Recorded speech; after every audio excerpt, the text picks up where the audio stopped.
Puasa telah memasuki hari ke-24 Ramadan. Bagi warga Jawa Timur yang ingin bepergian, waspadai hujan intensitas sedang hingga lebat. Berikut keterangan lengkap cuaca hari ini.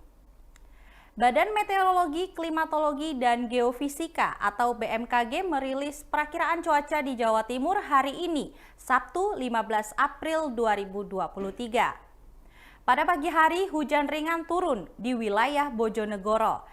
Sementara Kabupaten Malang diselimuti awan tebal. Wilayah lainnya cerah berawan hingga berawan.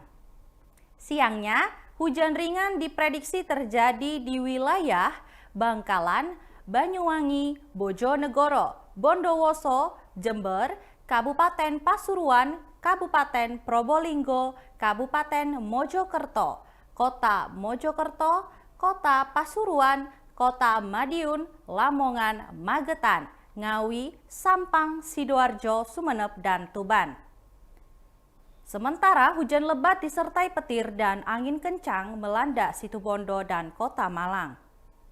Beranjak malam hari, hujan ringan mengguyur wilayah Kabupaten Mojokerto, Kabupaten Banyuwangi, Kota Batu, Kabupaten Kediri, Kabupaten Mojokerto, dan Lumajang. Pada Minggu 16 April dini hari, hujan ringan kemungkinan terjadi di wilayah Kota Madiun, Magetan, Ngawi, dan Batu. Lalu kabut menyelimuti wilayah Jombang. Adapun wilayah Tuban akan diselimuti awan tebal. Demikianlah perakiraan cuaca di Jawa Timur hari ini, Sabtu 15 April 2023. Selamat berpuasa untuk Anda dan keluarga. Semoga hati kita selalu diberikan kesucian di bulan Ramadan ini.